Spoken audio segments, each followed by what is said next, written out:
በክርስቶስ ኢየሱስ ወንድሞቼና እህቶቼ ሰላምና መንፈሳዊ በረከት ሁሉ ከእናንተ ጋር ይሁን በማለት ልባዊ ሰላምታዬን አቀርባለሁ። ዛሬም ደግሞ ወደ ሆሳዕና ለኢየሱስ የዩቱብ የጸሎት ቻናላችን እንኳን ደህና መጣችሁ።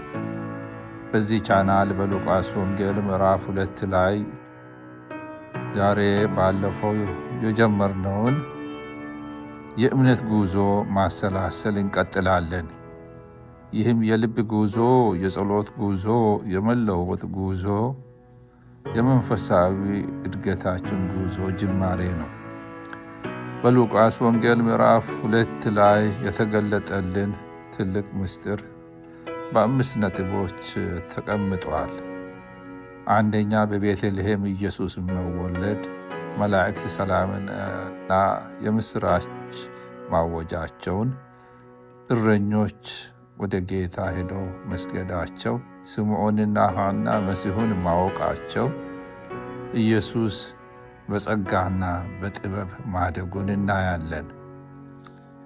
ቁልፍ መልእክቶች ናቸው የምንላቸው በሉቃስ ወንጌል ምዕራፍ 2 ላይ ያሉት ኢየሱስ በትሕትና መጣ፣ ሆኖም ግን ለሰው ሁሉ ዘር ሁሉ ክብርን አመጣ። እግዚአብሔር ራሱን ለትሑታን ለልበ ትሑታን እንደሚገልጥ፣ ክርስቶስ ወደ ሕይወታችን ሲገባ ሰላም ከእርሱ ጋር እንደሚገባ፣ እግዚአብሔር የተስፋ ቃሉን በፍጹም በጊዜው እንደሚፈጽም እናያለን። ሌላው በገና በዓል መልእክት በየቀኑ በልባችን እንዲኖር እንመኛለን። ሰላምን ያገኙት እረኞች። ሚልክያስ የተባለ እረኛ ነበር ይባላል። ልቡ ሁል ጊዜ ይጨነቅ ነበር። እርሱም እንደተረሳ አስፈላጊ ወይም ተፈላጊ ሰው እንዳልሆነ እና ደሃ እንደሆነ ይሰማ ነበር። ከነዛም ከበጎቹ ጋር ሌሊቱን እየጠበቀ ባለበት ሁኔታ ሰማዩ በብርሃን ተሞላ፣ መላእክትም ተገለጡለት፣ ለእርሱና ለጓደኞቹ ማለት ነው። እና እነርሱም አትፍሩ፣ መድኃኒት ተወልዶላችኋልና አሏቸው። ሚልክያስና ወዳጆቹ ወደ ቤተልሔም ሮጡ። በበረት ተጠቅልሎ በተቀመጠው በኢየሱስ ፊት በመሆንና በመንበርከክ ሕፃኑን ሲመለከቱ እውነትም ያ የተነገረው እውነት በመሆኑ ጌታን አመሰገኑ። በልባቸው የነገሰው ፍርሃት ሁሉ ወጣ። በሕይወት ዘመናቸው ሁሉ ታይቶ በማይታወቅ በእግዚአብሔር ጸጋ ተሞሉ። ሰላምም እውነትም በሕይወታቸው ነገሰ ይባላል። የዕለት ተዕለት ጸሎት ሉቃስ ምዕራፍ 2 ጌታ ኢየሱስ ሆይ የመወለድ ተአምር ዛሬ ልባችንን ይሙላ። ለፍርሃታችን ሁሉ ሰላምን፣ ለጨለማችን ሁሉ ደግሞ ብርሃንን፣ ለምንሸከመው ሸክማችን ሁሉ ደግሞ ተስፋንና እፎይታን የሚያመጣ ይሁንልን። እንደ እረኞቹ ትሑታን ፈቃደኞች ሆነን ወደፊት ለመሮጥና በፊትም ሆነን ለአንተ ስግደት ልናቀርብ ዝግጁዎች እንድንሆን እርዳን። እንደ ስምዖንና እንደ ሐናም በሕይወታችን የምትሠራውን ድንቅ ሥራ እንድናውቅና ዓይኖቻችን ደግሞ ይህንን አይተው ለአንተ ምስጋና እንዲሰጡ መንፈሳዊ ዓይኖቻችንን ክፈትልን።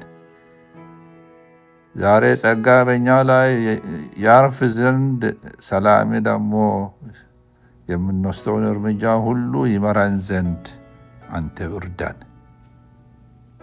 በጌታ በኢየሱስ ስም አሜን።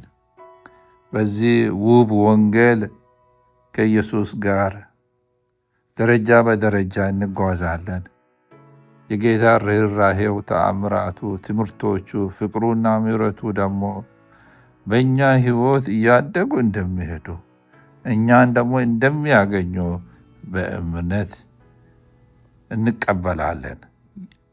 የተሰበረውን ጌታ ሲፈውስ፣ ትሑታንን ሲያስነሳ፣ ኃጢአተኞችን ጌታ ሲምር፣ ማዕበሉን ደግሞ ጸጥ ሲያደርግ የተራቡትን ሲመግብ፣ ተስፋ ላጡት ተስፋቸውን ሲመልስ እናያለን። የሉቃስ ወንጌል ለድሆች፣ ለደካሞች፣ ለተረሱትና ለተጎዱት ሁሉ ጌታ ቅርብ እንደሆነ፣ እርሱ አዳኝ እንደሆነ በግልጥ ይገልጥልናል።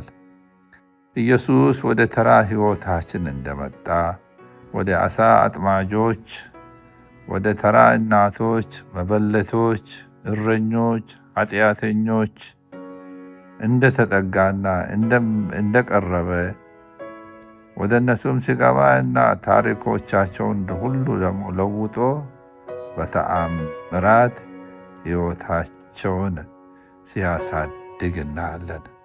አሁን ደግሞ የተወደዳችሁ ወገኖቼ ሆይ ይህንን ጉዞ አብረን እኛም ከኢየሱስ ጋር እንጓዛለን። በየቀኑ አንድ ምዕራፍ እናነባለን። በመልእክቱ ላይ እያሰላሰልን ኢየሱስ በልባችን እንዴት እንደምናገር እናሰላስላለን። እናም እርምጃችንን ጌታ ራሱ እንዲመራ እየተማመንን አብረን እንጸልይ። ይህ የሉቃስ ወንጌል እውነት ተከታታይ ትምህርት ብቻ አይደለም። ይህ ከኢየሱስ ጋር የሚደረግ መንፈሳዊ ጉዞ ነው። የእግዚአብሔር ቃል በእኛ ሕያው በሚሆንበት ጊዜ እኛም በጉዞአችን ሕያዋን ሆነን ከኢየሱስ ጋር እንጓዛለን። እምነታችንን የሚያጠናክር፣ ሰላማችንን የሚመልስ እና ልባችንን ዕለት በዕለት የሚያድስ መንፈሳዊ ጉዞ ይሁንልን። ስለዚህ ወገኖቼ ሆይ ጋብዛችኋለሁ። የትም ቦታ ብትሆኑ፣ ምንም አይነት ሁኔታ ቢገጥማችሁ፣ ዛሬ የምትሸከሙትን ሸክም ሁሉ ምንም ይሁን ምን፣ ከባድ ይሁን ቀላል፣ ኑ ከኢየሱስ ጋር አብረን እንጓዝ። ድምፁን እንስማ፣ በሰላሙ ውስጥ ደግሞ እንረፍ። ቃሉም ለሕይወታችን ብርሃን ይሁንልን። የመጨረሻ ቡራኬ ለመቀበል በጌታ ፊት ራሳችንን ዝቅ እናድርግ። በአብ በወልድ በመንፈስ ቅዱስ በአንድ አምላክ ስም አሜን። በፍቅር የፈጠራችሁ አብ ይባርካችሁ። ወገኖቼ የጌታ ጸጋ ይጠብቃችሁ፣ ብርሃኑ ይክበባችሁ፣ ጥበቃው ይሸፍናችሁ እና ጸጋው በምትወስዱት እርምጃ ሁሉ አስቀድሞ እናንተን ይቅደማችሁ። ልባችሁን በሰላም ይምላ፣ እምነታችሁን ያበርታ። በሕይወታችሁ ዘመን ሁሉ ከጎዳናችሁ ይጓዝ ዘንድ ጌታችን ኢየሱስ ክርስቶስ ከእናንተ ጋር ይሁን። የከበረ ደሙ ይሸፍናችሁ፣ ምሕረቱ ያንሳችሁ እና ድሉ እንደ ጋሻ ይክበባችሁ። በውድቀታችሁ የምትነሱበት ኃይል ይሁናችሁ።